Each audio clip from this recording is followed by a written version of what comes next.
if you want to turn a door into a soundproof studio door, watch this.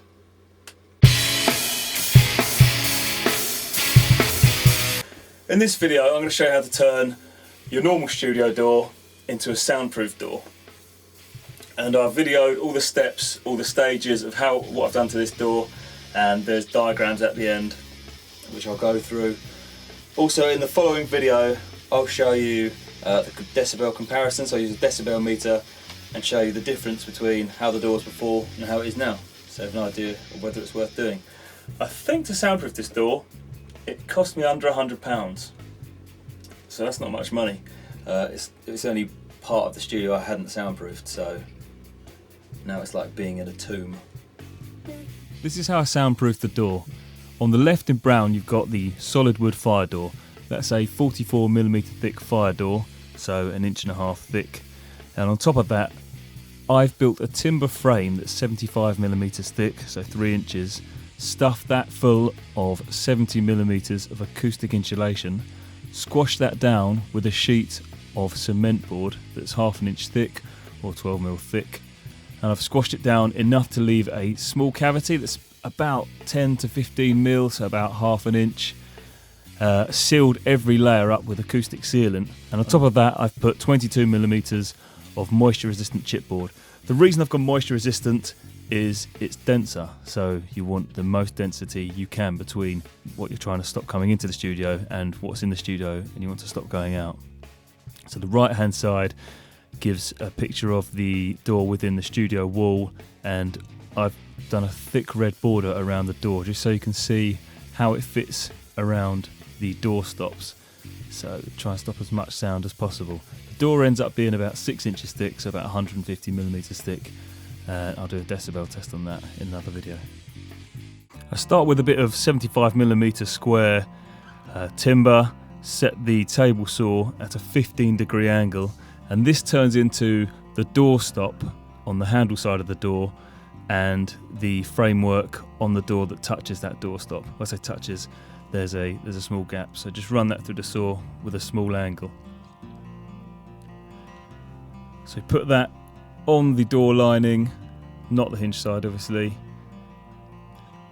Fix that to the door lining in several places just so it doesn't move. Make sure it's in line with the door obviously. Get the other piece of it, put that on top of that so the angles are in the same direction. Pull the door shut, mark where the handle's going to go so you can see the lines, and cut the bit out where the handle goes. Once you've done that, close the door, put it on the door, and you want about a gap about the size of a £1 coin, so about just under 1/4 inch I'd say, so 3 or 4mm. Fix that to the door the whole way on the handle side and box around the handle.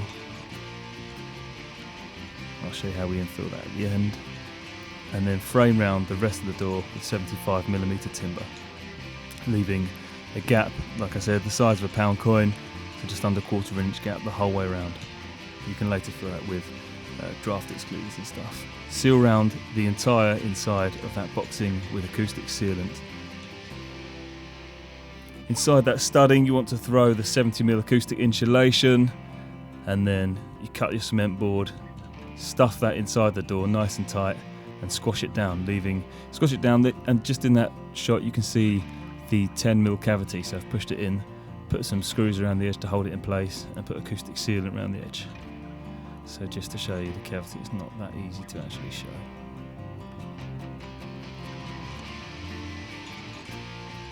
Just to shot the whole door, I used offcuts of cement board from the rest of the project, seal everything with acoustic sealant. You want it airtight. And on top of that, you put your 22mm chipboard and leave it overhanging about 20mm on the hinge side, and that should overlap around the doorstop, stick past the edge, just provide an additional bit of soundproofing. So as you shut the door, you see it goes past the edge of the doorstop. And I've made a little infill for the handle, which sort of means you can't open the door once that's in. Every little helps. And again, there's the diagram, just seeing all the bits. Material wise, you need some acoustic insulation, 70mm thick, some 75mm timber, some cement board enough to do the whole door, some acoustic sealant, and 22mm chipboard.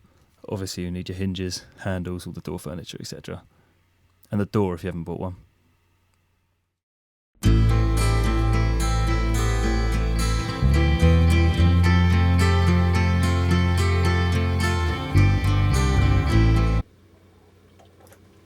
I'm going to show you how to turn a normal studio door into a soundproof studio door. And I'm going to do that by, I don't know, I haven't really thought about it. What the fuck am I going to say? Why don't I write a script? Why am I such a dick?